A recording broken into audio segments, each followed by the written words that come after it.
تو بس اس small little ہچ، ادروائز میرا نہیں خیال کہ اس کا کوئی لانگ ٹرم کوئی ہوگا، تھوڑی دیر کے لیے ذرا وہ ہے، یہ بھی آج کل میں، آج نہیں تو کل میں یہ چیز ریزالو ہو جائے گی، بات ختم۔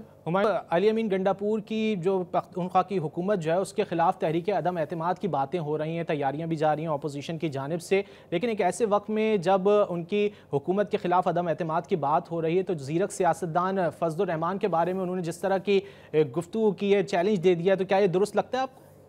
دیکھیے سیدھی سیدھی بات ہے، جو عدم اعتماد ہے نا، it's a game of numbers. یہاں پہ اگر ہم یہ کہیں کہ مولانا صاحب کی جو پارٹی ہے وہ ایک پرنسپل سٹینڈ لے گی کہ نہیں یار یہاں پہ تو ان کا ہونا چاہیے، وہ کبھی پرنسپل سٹینڈ نہیں لے گی۔ اگر انہوں نے پرنسپل سٹینڈ لینا ہوتا نا، تو وہ جب 26ویں ترامیم میں ان سے جو وعدہ کیا تھا، اور یہ یاد رکھیے کہ پاکستان تحریک انصاف مولانا فضل الرحمان کے ساتھ انٹچ تھی، وہ گورنمنٹ کے ساتھ انٹچ نہیں تھی۔ مولانا فضل الرحمان نے پاکستان تحریک انصاف کی وفد کو یہ کہا تھا کہ یہ ترامیم ہم لے کر آ رہے ہیں، ان میں سے یہ چیز ہم نے ہٹا دی ہے جس کو ہم لوگوں نے سراہا تھا۔ اور اس کے بعد انہوں نے ایک بات کی تھی کہ یہ مجھے ری ایشورنس دینی چاہیے کہ جو چیف جسٹس ہے وہ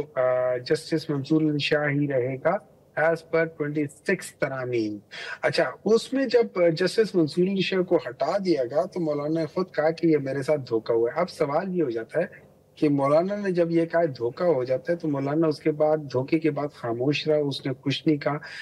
اور اس لحاظ سے اس میں تھوڑے سے سوالات آ جاتے کہ ہاؤ سیریس وہ، کیا اس کو واقعی پتہ تھا، کیا وہ ہمیں صحیح بات بتا رہا تھا، کیا وہ ہمیں غلط بات بتا رہے تھے، وغیرہ وغیرہ، وہ ساری چیزیں کوشچن مارک آ جاتی ہیں۔ کیونکہ یہی بات بلال بھٹو نے بھی کیا، یہ اتنی سادہ بات نہیں ہے کہ دو پولیٹیکل پارٹیز ایک اور میجر جو سٹیک ہولڈرز ہیں وہ یہ بات کر خاموش رہے۔ تو مجھے ایسے لگتا ہے کہ اس میں کوئی ملی بھگت تھی کہ یار آپ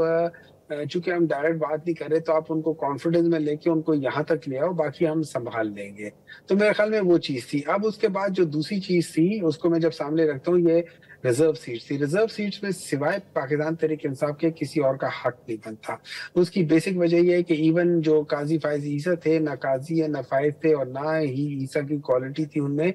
اس جیسے شخص نے جب یہ کہہ دیا الیکشن کمیشن کو کہ آپ نے پاکستان تحریک انصاف کو ایز اے پولیٹیکل پارٹی کیوں ختم کر دیا، حالانکہ میرا جو میرا ڈیسیژن تھا اس سے یہ تو ہرگز معنی نہیں رکھتا تھا، اس سے لوگ آزاد نہیں ہو سکتے تھے، آپ نے ان کو آزاد کیسے کر دیا۔ اب اس بیسس پہ اس کا مطلب ہے Pakistan Tehreek Insaf as a political party لڑی اور لوگ آزاد نہیں تھے، اور 13 میں سے 11 ججز کا یہ خیال تھا کہ یہ سیٹیں پی ٹی آئی کی ہیں، اب وہ دیں گے کیسے، اس کا حساب کتاب ہونا تھا کہ کیسے ہوں گے۔ اس پہ 8-5 کے بیسس پہ جو طریقہ کار تھا اس پہ ذرا بحث ہو گئی تھی، لیکن جن دو ججز نے کہا کہ نہیں آپ لوگوں نے ان کا ڈیسیژن ہی نہیں مانگنا، ان کو ہم لوگوں نے نواز دیا ہے۔ اب اس بیسس پہ مولانا فضل الرحمان کہتا ہے کہ یار جب سیٹیں آ رہی تھی تو ہم بھی کھڑے ہو گئے، چلو ہمیں بھی دے دو۔ یہاں پہ اگر ان کا ایک اصولی موقف ہوتا تو بات ہوتی۔ تو میں یہ سمجھتا ہوں کہ اگر ان کے نمبرز پورے جو کہ نہیں ہو سکتے کسی غلط طریقے سے، جیسے وہ الیکشن کمیشن کہہ رہی ہے کہ جو باقی کے جو لوگ ہیں پی ٹی آئی کے وہ آزاد ہیں، جو کہ ایکچولی وہ آزاد نہیں ہیں، اگر اس لحاظ سے کر کے لوگوں کا ایک بڑا جتھا جو ہے، میجورٹی جو ہے جو کہ 40-45 کے پوائنٹ سے وہ ابھی بھی آگے ہے، اگر اس کو یہ ریورس کر سکتے ہیں تو پھر میں سمجھتا ہوں مولانا اس میں اپنے ضرور حصہ لے گا، مولانا اس کے بغیر نہیں کرے گا، مولانا وہاں پہ اپنی حکومت بنائے گا، کوئی ایک بنائے گا تو وہ مولانا بنائے گا۔ تو یہاں پہ ان سے یہ امید کرنا کہ وہ ایک پرنسپل سٹینڈ لیں گے، آئی ڈونٹ تھنک سو۔ میرے نزدیک مولانا اس طرح کرے گا، مولانا پرنسپل سٹینڈ کبھی نہیں لے گا۔ اچھا صاحب، لیکن مولانا فضل الرحمان کی جانب سے تو یہ تجویز بھی آئی ہے کہ تبدیلی پاکستان تحریک انصاف کے اندر سے آنی چاہیے، تو آپ کو کیا لگتا ہے یہ کسی بغاوت کی طرف اشارہ ہے یا صرف پریشر بلڈ کرنے کی کوشش کی گئی ان کی جانب سے؟ نہیں، میرے خیال میں مولانا صاحب جو ایک بات بتانا چاہ رہے ہیں وہ یہ کہہ رہے ہیں کہ پی ٹی آئی کے اندر سے پاور بلاک بنایا جائے، یہ میں سمجھتا ہوں مولانا کے دماغ میں ہوگا۔ ہم دیکھیں ایز اے پولیٹیشین آپ ایسی بات کر دیتے ہیں کہ جس کو جب آپ نے اس کا مفہوم بنانا ہونا تو آپ اس کا کچھ بھی مفہوم بنا سکتے ہیں اپنی مرضی کا۔ پی ٹی آئی کے اندر سے تبدیلی کا مطلب ہے پی ٹی آئی کے اندر سے جو میں سمجھوں گا کہ مولانا کے دماغ میں ہوگا وہ یہ کہ پی ٹی آئی کے اندر سے ایک فارورڈ بلاک کو نکالا جائے جو کہ اندر سے چینج لے کر آئے۔ کیونکہ at the end of the day they know کہ نمبر میں وہ جیت نہیں سکتے، تو پھر وہ ایک یہی کام کروا سکتے ہیں۔ لیکن اس کے علاوہ پی ٹی آئی کے اندر سے کوئی تبدیلی نہیں آ سکتی۔ ہاں ایک چیز ضرور ہو سکتی ہے کہ پاکستان تحریک انصاف خود اپنے چیف منسٹر کو بدل دے تو وہ اور بات ہے، ادھر تھوڑا سا کلیش ضرور ہے۔ علی امین نے مولانا صاحب کو 2 دفعہ 2 الیکشنز میں بڑے سخت طریقے سے ہرایا ہے، اور ابھی تو ان کو تقریباً آپ یہ سمجھے کہ ڈی آئی خان سے بالکل ہی ان کو کلین کر دیا ہے، اور پیپلز پارٹی کو بھی کلین کر دیا ہے۔ تو ان سب کا جھگڑا تو اپنی جگہ پہ وہ ایک کانفلکٹ آف انٹرسٹ تو آتا ہی آتا ہے، تو اس میں میں نہیں سمجھتا کہ مولانا صاحب اس جگہ پہ کانفلکٹ آف انٹرسٹ سے بالا تر ہو کے بات کر رہے۔ He has got a conflict of interest, اور وہ اس سے بالا تر ہو کے بات کرنا یا پرنسپل سٹینڈ لینا، میرے خیال کے ابھی ان کی سیاست اس لیول تک آئی ہے جہاں پہ وہ ایک پرنسپل سٹینڈ لے سکے۔ ہمایوں صاحب، بانی کے بیٹوں کی واپسی کے حوالے سے بھی خبریں گردش کر رہی ہیں، تو کیا وہ آ رہے ہیں یہاں پر یا نہیں آ رہے؟ کیونکہ حکومت تیار بیٹھی ہے، اور حکومت کا یہ کہنا ہے کہ اگر وہ یہاں آتے ہیں تو ان پر پاکستانی قانون لاگو ہوگا، اور اگر خلاف ورزی کی کسی قانون کی تو پھر قانون حرکت میں بھی آئے گا۔ تو پی ٹی آئی میں اس حوالے سے کیا سوچ پائی جا رہی ہے؟ دیکھیں، سب سے پہلے تو مجھے بتا دیں پاکستان میں کہاں وہ قانون ہے کہ جہاں پہ کوئی شخص آ کے، لیٹس سے میں پاکستان کا سٹیزن نہیں ہوں لیکن میرا والد جو ہے وہ پاکستان میں آ کے اس کو غلط طریقے سے یا بے جا جیل میں رکھا گیا ہے، اب میں وہاں آتا ہوں اور میں پروٹیسٹ کرتا ہوں۔ پروٹیسٹ ود ان دا لا ہوتا ہے، اور جب بھی آپ جس ملک میں جانے قانون آٹومیٹکلی اسی ملک کا لاگو ہو جاتا ہے، اس میں کوئی نئی بات نہیں۔ تو اس میں یہ کہنا کہ جی اس ملک کا قانون لاگو ہو جائے گا، دیٹ از انڈرسٹوڈ کہ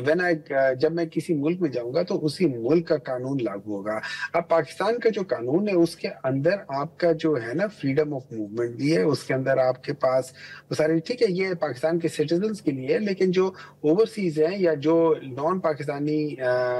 جو لوگ ہیں ان کے لیے یہ ضرور ہے کہ اگر وہ کسی جگہ پہ پروٹیسٹ کرنا چاہتے ہیں، پیسفلی پروٹیسٹ کرنا چاہتے ہیں، میرے خیال کے دنیا میں کسی بھی جگہ پہ ممانعت ہے۔ ہم نے دیکھا ہے کہ کتنی جگہوں پہ، یہ لندن میں ہے، اس جگہ پہ ہے، یو ایس میں ہوا ہے، کتنی جگہوں پہ لوگوں نے جا کے پروٹیسٹ کیا، پیسفل ڈیمونسٹریشن کیا اگینسٹ غازہ میں جو ہو رہا ہے یا کسی اور جگہ پہ کچھ ہو رہا ہے۔ ان چیزوں پہ آپ کچھ کر نہیں سکتے۔ ہاں وائلنٹ ہونا وہ تو پاکستان کے اپنے سٹیزن ہو، اس پہ بھی نہیں ہونا چاہیے، اس کو بھی نہیں الاؤ کرنا چاہیے۔ تو میرا نہیں خیال کہ، اور دوسرے دیکھیں وہ پاکستانی نہیں ہے، جیسے پاکستانی ہے نا جو گوال منڈی کی پیداوار ہوتے ہیں اور باہر چلے جاتے ہیں اور اپنے آپ کو نان پاکستانی کہلاتے ہیں، ایک وہ والے پاکستانی ہے یا نان پاکستانی ہے، ایک وہ نان پاکستانی ہے جو ایکچولی پیدا ہی باہر ہوئے، رہے ہی باہر ہیں، سب کچھ پلے بڑے، لیکن ان کے والد یا والدہ کی جو ہے نا وہ پاکستانی ہے۔ اب جب ان کے ساتھ زیادتی ہوتی ہے، وہ پاکستان آتے ہیں تو دیر کیا کہہ سکتے ہیں، جو ان کا فورن آفس ہوتا ہے یا جو ان کا یہاں پہ کونسلیٹ ہوتا ہے، وہ ان پہ نظر رکھتا ہے، وہ ان کو پروٹیکٹ کرتا ہے۔ وہ پاکستان کی طرح نہیں ہے کہ اپنے لوگوں کو ذبح کرنے کی کوشش کرے، وہ اپنے لوگوں کی مدد کرتے ہیں۔ اگر قاسم و سلمان کوئی لا نہیں وائلیٹ کریں گے، میں دیکھنا چاہوں گا کہ پاکستان میں کس پولیس والے کی ہمت ہے کہ وہ ان کو اریسٹ کرے،